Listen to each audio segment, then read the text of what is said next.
It's 8 a.m. You're fresh out of bed, dressed, and ready to start your day. You sit down at your desk, open your laptop, and stare at your screen. You've got a long list of goals you put together. You've got the energy, but here you are, not even sure what to do or how to start. We've all been here before. And in fact, we might find ourselves here very often. But rest assured, there's a simple solution. It's called block scheduling.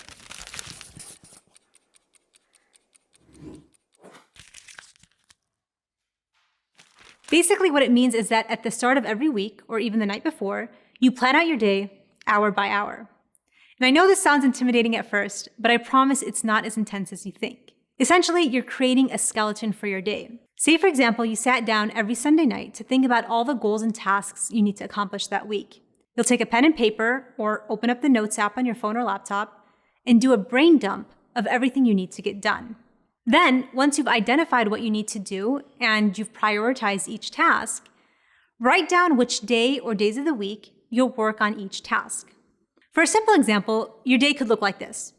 You block off 8 a.m. to 10 a.m. to work on a long-term project that requires your full attention. 10 a.m. to 12 p.m. is reserved for catching up on class or work-related readings.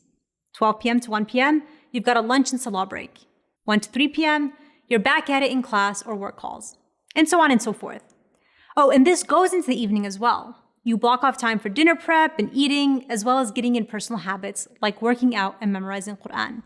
The idea is that you plan out your day beforehand so that once your day begins, you don't waste time worrying about everything you have to do and all of the time it'll take. Think about how often that happens. You've got 101 tasks on your plate, you start your day, but because you don't have anything specific planned, you spend 10, 20, 30 minutes debating which task seems less daunting and which tasks to procrastinate. And then when you finally begun, once you finish one agenda item, rather than have a specific next task ready, well, we do what most people do today.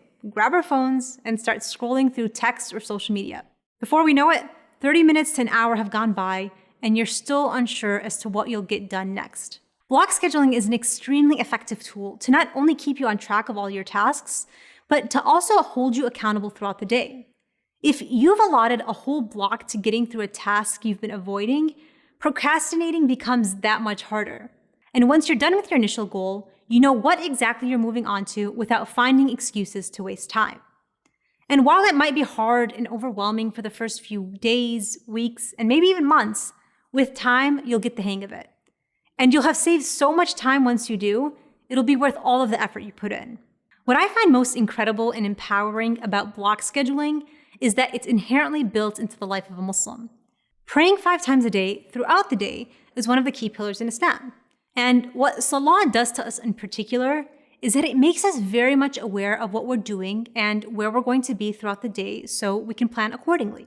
When I was a full-time student, for example, I always had to think about when I could schedule certain classes like lengthy chem labs or extracurricular activities to make sure I would have the time and be in a place where I knew I could pray. And as I grew older, I found myself planning my day around Salah. In other words, I was blocking off time in my day to pray. And soon, I slowly began to just plan everything else around those blocks. Before I knew it, I was an expert block scheduler thanks to Salah. It's incredibly powerful to acknowledge how block scheduling has become a popular tool today, often promoted by self-help gurus or just regular individuals reflecting on their productive habits. And yet here I am as a Muslim who is programmed at a young age to think of my day in the same manner, to prioritize what is most important in my life. And just like that, my Muslim identity has set me up yet again for success.